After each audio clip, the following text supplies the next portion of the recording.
through the peril. It was a once-in-a-lifetime event. O'er the ramparts we watched. On Monday, March 6th, about 250 people gathered in Veterans Plaza as we join hands and hearts to unveil the new interpretive sign and commemorate the 100th anniversary of the Graham Monument installation. in a community with deep respect for the U.S. military. You know, when we think of the rich history of Bernie, there's so much to be proud of as we gather here today. And we must always remember it's because of the sacrifices of the 25 individuals that are specifically remembered here, as well as all the other men and women of the military, that we get to enjoy the freedoms we have and the community that we love so much. But to understand why March 6, 2023 was so important, we have to go back more than 100 years. My grandmother's brother, he was the eldest of 9, and he was the son of Anna Meckel Phillip and Julius Augustus Phillip, and Julius Augustus Phillip was actually the first judge of Kendall County. For Carrie Atkins, it is personal. Her grandmother's brother, Private Bruno Phillip, was the first person killed from Bernie during World War I. In his last letter home, he wrote, in part, "Just a few lines to let you know I'm all right. I have been feeling fine and gained in weight, so you need not worry about me. It is beginning to get a little cold here, especially at night, but managed to keep warm. Well, tell all hello from me and write real soon. As ever your son, Bruno." Bruno died on September 3, 1918, and a century later, Carrie still holds a strong connection to the relative she never met, and even stronger, the plaza that honors his sacrifice and the sacrifice of 24 other men. I remember as a young girl, this park was really nothing special. It was just kind of a square space of land with this monument in the center. Every now and then there seemed to be little art festivals. For 90 years, Veterans Plaza looked a lot like it did when it was dedicated.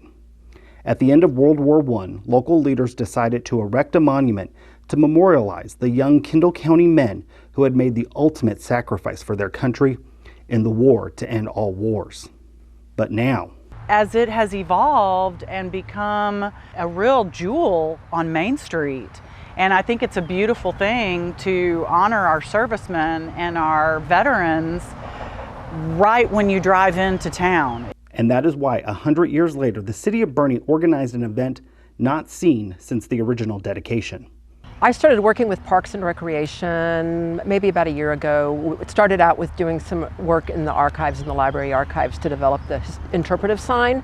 As we were working on the project, and we found that very iconic panoramic photograph when they first established the Grand Monument in 1923, we realized that the date, March 6, 1923, was exactly going to be 100 years from March 6, 2020. With a once-in-a-lifetime opportunity at hand, our library, special events, and Parks and Recreation offices all got to work to recreate that iconic Bernie moment. And it's a city value as well. You know, one of the things that we talk about in our mission statement is that we want to be respectful of our history and heritage in Bernie and Kendall County as part of the city of Bernie. So it's a natural fit to want to start making sure that people have more of awareness throughout the city for, you know, what our history is through interpretive signage, through park designations, through other things. While planning for the big day took more than a year and culminated in the monument's rededication, mayoral proclamation, dedication of a new interpretive sign, and the park being recognized with the prestigious Lone Star Legacy Park distinction, just one of 71 across the state of Texas, there was a nod to the past and an eye to the future. What I'm most excited about is the opportunity to introduce new residents and a new generation of people to the history of Veterans Plaza and how far it's come in 100 years. One thing I'd love for newcomers of Bernie to learn and to realize is that the history of Bernie, and especially veterans that served our country, runs very, very deep.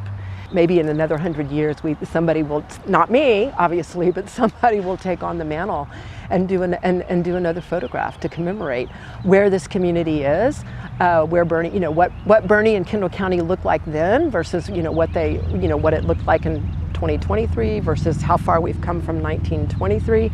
And for both women with such strong ties to Bernie, Honoring our fallen is a tradition they will continue, and so too will our community.